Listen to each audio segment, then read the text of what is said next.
Higher education से जुड़े छोटे या बड़े अपडेट के लिए सब्सक्राइब करें डीके गुरु ट्यूटोरियल। साथ ही किसी भी नोटिफिकेशन को पाने के लिए बेल आइकन को दबाना ना भूलें। हेलो फ्रेंड्स, कैसे हैं आप लोग। उम्मीद करता हूं आप सब अच्छे होंगे। मैं दीपक कुमार अपने यूट्यूब चैनल डीके गुरु ट्यूटोरियल में आप सभी सहपाठियों का हार्दिक अभिनंदन करता हूं। दोस्तों, पेपर 1 का यहां पे आपको कंप्लीट कोर्स बिल्कुल फ्री में मिल रहा है। उसी सीरीज को मैं आगे बढ़ाते हुए आज आप लोगों को मैं बताने वाला हूं कि आखिरकार ये मुक क्या है जो बिल्कुल नया जोड़ा गया है यूजीसी नेट पेपर 1 का सिलेबस में। तो मैं पहले ही स्वयं क्या है और स्वयं प्रभा क्या है उसके बारे में मैं लेक्चर प्रोवाइड करा चुका हूं। अगर यदि आप उसको मिस किए हैं तो आप उसको देख लें जाकर, ताकि आपको ज्यादा अच्छा से समझ में आगे, क्योंकि उससे ये जुड़ा हुआ चीज है। वहीं अगर ये बात करें आज का टॉपिक पे, तो आज का जो टॉपिक है हम लोगों का वो है मूक। नाम आपने सुना होगा या फिर सिलेबस में पढ़ा होगा। इसको हिंदी में कहते हैं मूक, वहीं इंग्लिश में इसको पढ़ते हैं मूक।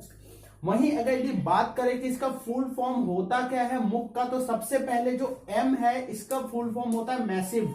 मैसिव को हम लोग इस तरीके से डिफाइन कर सकते हैं कि जहां बहुत बड़ी संख्या में व्यक्ति का समूह जुड़ा हुआ हो।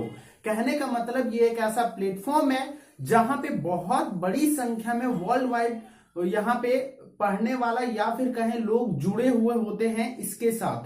तो हम लोग मैसिव को किस तरीके से डिफाइन करेंगे। मैसिव को हम लोग कह सकते हैं जहां बहुत बड़ी संख्या में व्यक्तियों का समूह जुड़ा हुआ। समूह मतलब बहुत सारे लोग एक साथ एक जगह पे एक प्लेटफॉर्म पे जुड़ा हुआ हो। वहीं ओ का अगर यदि बात करें तो ओ से ओपन होता है। और ओपन को किस तरीके से हम लोग डिफाइन कर सकते हैं इसके कंसर्न में, तो कह सकते हैं बिना कॉस्ट का कोई भी कहीं से भी कर सकता है। कहने का मतलब यह है कि चाहे आप कहीं के भी हो, किसी स्थान के रहने वाले हो, बिना कॉस्ट का, कॉस्ट फ्री, इसको इजीली कहीं से भी फ्री में कर सकते हैं। तो ओपन का ये मतलब होता है। वहीं अगर दूसरा ओ का अगर यदि बात करें तो होता है ऑनलाइन। ऑनलाइन किसको कहते हैं, ऑनलाइन को किस तरीके से डिफाइन करेंगे हम लोग। ऑनलाइन को कह सकते हैं जो वेब बेस्ड हो। वेब बेस्ड मतलब ये कह सकते हैं कि जहां पे वेब का यूज करके हम लोग कुछ पाने की कोशिश करते हैं, या फिर कहें जो वेब बेस्ड हो, हम लोग वेब का यूज करके यहाँ पे शिक्षा ग्रहण करते हैं, तो ये वेब बेस्ड होता है।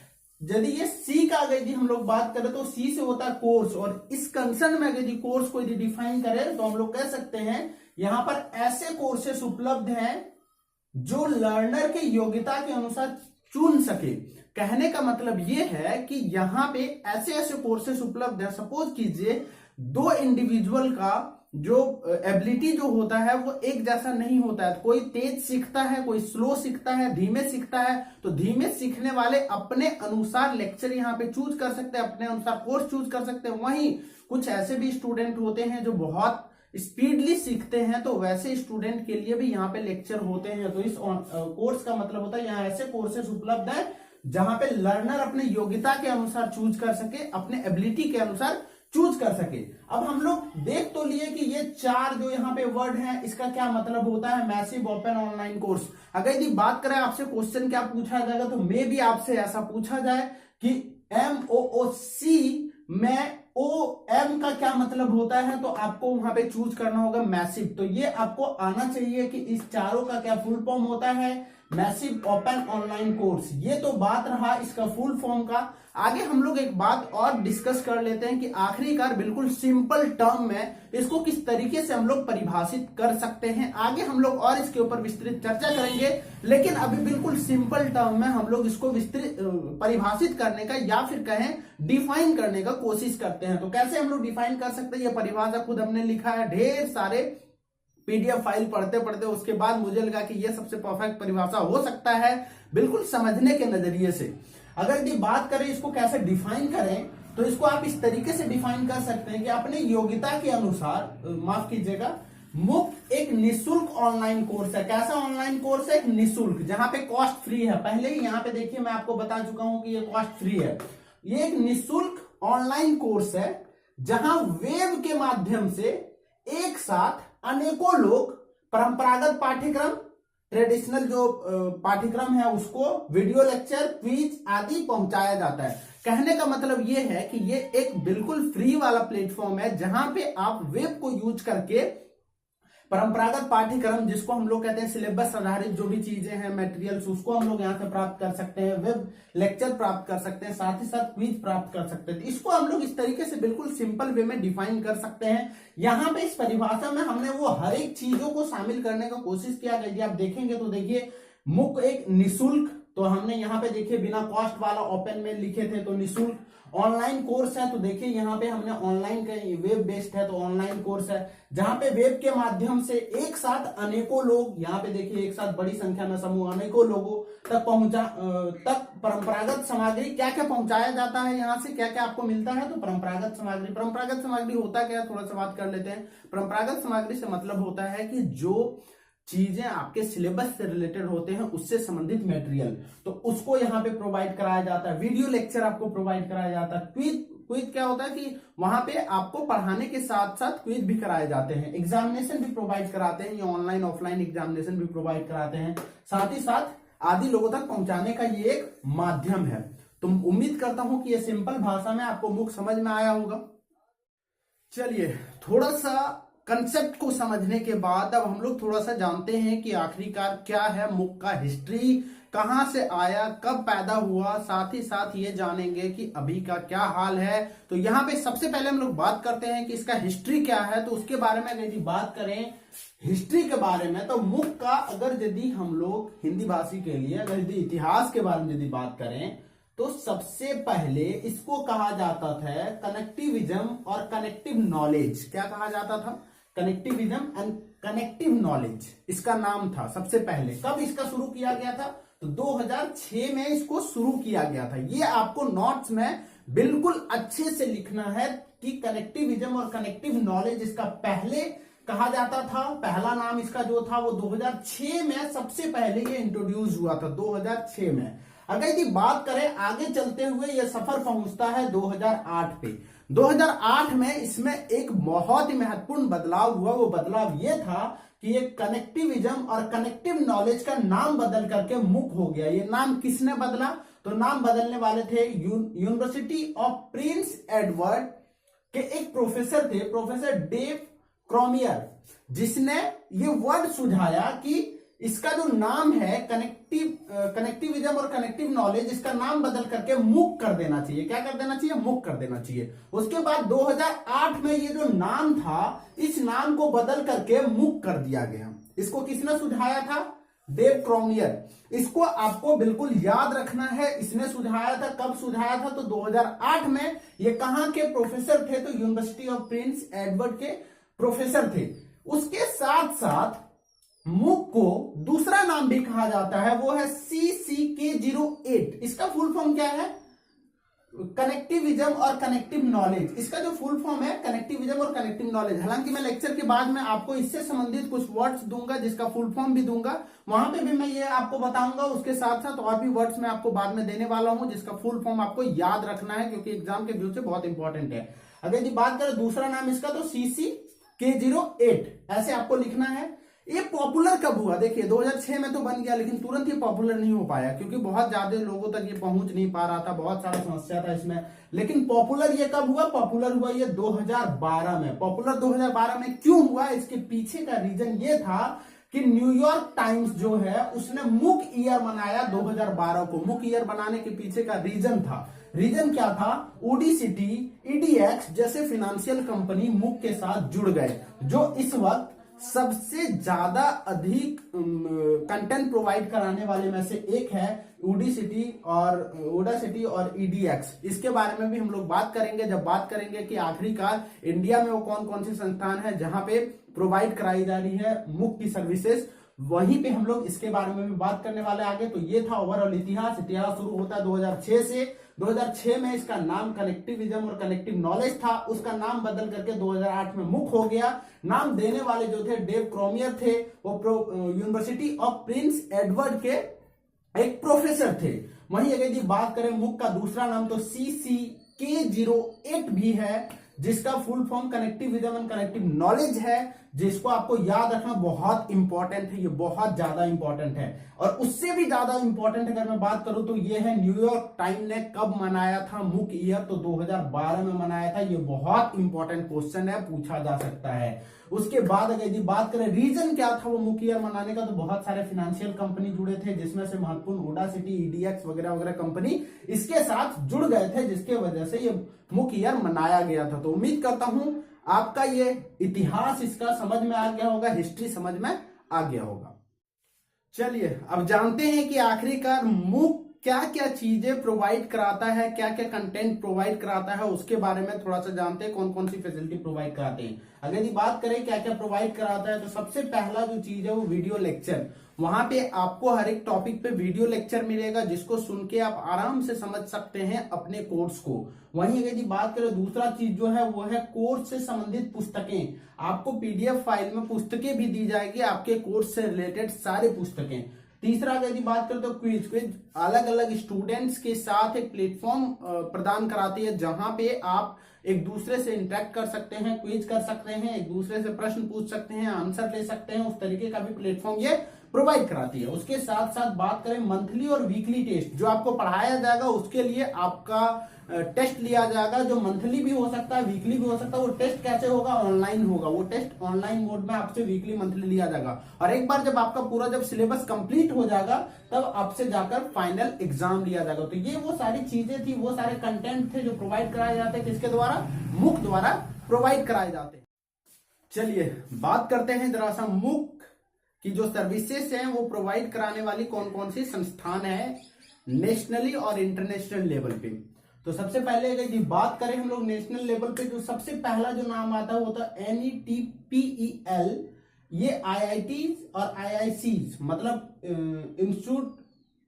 इंडियन इंस्टीट्यूट ऑफ टेक्नोलॉजी और इंडियन इंस्टीट्यूट ऑफ साइंस ने मिलकर बनाया था, जहां पे सब कुछ फ्री ऑफ कॉस्ट है। ये आपको नाम याद होना चाहिए। साथ ही साथ ये WIZIQ जो है IIT दिल्ली ने बनाया था, जिसका लॉन्च जो है इंडिया और अमेरिका में एक साथ किया गया था, इंडिया और यूएसए में एक साथ किया गया था, जो इंजीनियर्स के लिए था। किसके लिए था? एक इंजीनियर्स के लिए था। वहीं अगर बात करें तीसरा जो है इंडिया में, वो है स्वयं, जिसके बारे में मैं एक पूरा लेक्चर दे चुका हूं। वहां पे आप स्वयं के बारे में पढ़ लें। स्वयं के बारे में थोड़ा सा मैं आपको बता दूं कि स्वयं एक ऐसा मूक का सर्विसेज है जो तकरीबन बहुत कम देशों में इस तरीके के इतने बड़े सर्विसेज प्रोवाइड कराए जाते हैं मूक के तहत, जहां पे बहुत सारे कोर्सेज ऑनलाइन आपके लिए उपलब्ध है। उतने सारे कोर्स एक साथ, बहुत कम ऐसा प्लेटफॉर्म है जहां पे प्रोवाइड कराया जाता है, जिसपे एक सेपरेट वीडियो है, आप जाकर के देख लीजिए, बहुत अच्छा वीडियो है, समझ में आ जाएगा।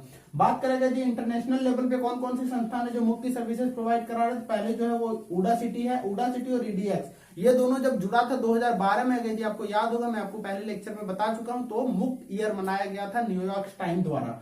तो ये दोनों वो संस्थान है जो प्रोवाइड कराते हैं मूक के सर्विसेज। ये दोनों यूएसए का है। तीसरा यदि बात करें ओपन टू स्टडी, ये ऑस्ट्रेलिया का है। ये कुछ महत्वपूर्ण संस्थान था जो मूक की सर्विसेज प्रोवाइड कराते हैं। इसके अलावा भी बहुत छोटे छोटे और संस्थान है, लेकिन उसकी बहुत ज्यादा अधिक इंपॉर्टेंट नहीं है। आपको इतना सारा का नाम याद होना चाहिए। इसके अलावा अगर जी मूक की रैंकिंग का अगर बात करें, तो रैंकिंग में भारत का कौन सा स्थान है? तो भारत का दूसरा रैंक है। रैंकिंग में भारत का दूसरा रैंक है 12% शेयर के साथ, 12% शेयर के साथ इंडिया का दूसरा रैंक है। वहीं अगर बात करें पहला रैंक किसका, तो पहला रैंक यूएसए का है, जिसका शेयर परसेंटेज कितना है? 19% है।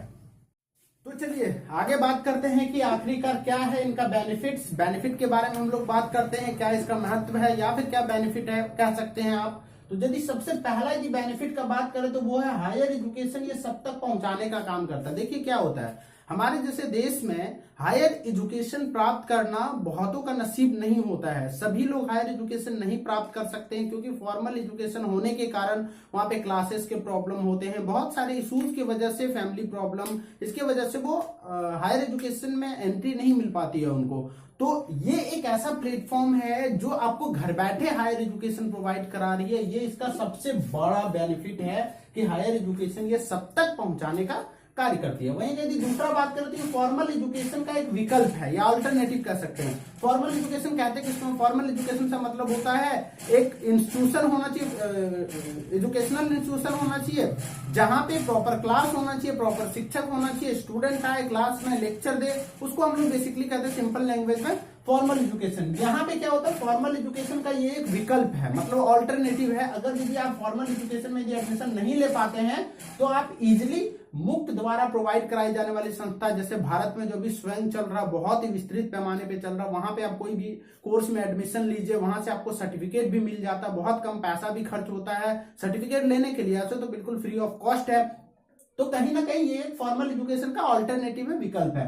तीसरा यदि बात करें तो यहाँ पे लर्नर उसके आवश्यकता अनुसार तथ्य उपलब्ध कराता है। कहने का मतलब ये है, सपोज कीजिए आप किसी यूनिवर्सिटी या कॉलेजेस में पढ़ते हैं, एक आता है प्रोफेसर आकर के लेक्चर देता है, जरूरी नहीं है कि वहां क्लास में बैठे सारे स्टूडेंट को उसका लेक्चर समझ में आया होगा, क्योंकि कुछ स्टूडेंट होंगे जो बहुत तेज होंगे, उसको समझ में आ गया, कुछ स्टूडेंट होते हैं बहुत वीक होते हैं, उसको समझ में नहीं आया होगा।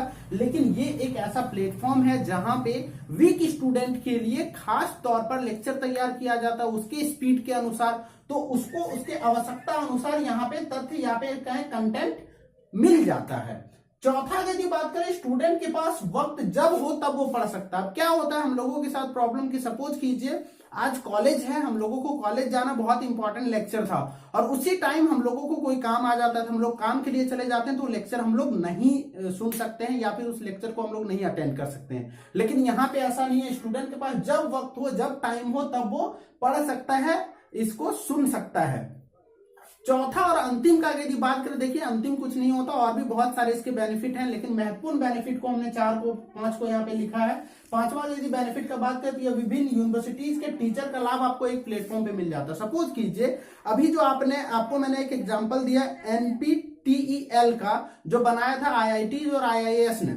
अब सोचिए वो जो बनाया है IIT IIS ने, तो वो क्या होगा, वहां पे जो कंटेंट प्रोवाइड कराए जाएंगे वो कौन कराएंगे, IIT भी कराएंगे और IIS भी कराएंगे। इसका मतलब वहां पे ये दोनों के कोरिलेशन से बनाया गया है, तो जो कंटेंट जो प्रोवाइड किया जाएगा, जब ये दोनों से किया जाएगा तो मतलब दोनों के प्रोफेसर का लाभ आपको कहां पे मिल गया, एक जगह पे। सपोज कीजिए आप किसी यूनिवर्सिटी में एडमिशन ले लेते हैं तो उसी यूनिवर्सिटी के प्रोफेसर से आप पढ़ पाएंगे ना, किसी दूसरी यूनिवर्सिटी की तो नहीं पढ़ पाएंगे। लेकिन यहाँ पे ऐसा नहीं है, यहाँ पे अलग अलग यूनिवर्सिटी का, जैसे स्वयं हो गया, वहां पे अलग अलग सारे यूनिवर्सिटी संस्थान अपना लेक्चर प्रोवाइड करवाती है, तो अलग अलग यूनिवर्सिटी अलग अलग संस्थानों का जो प्रोफेसर होंगे उसका लेक्चर आपको एक ही प्लेटफॉर्म पे उपलब्ध करा दिया जाएगा।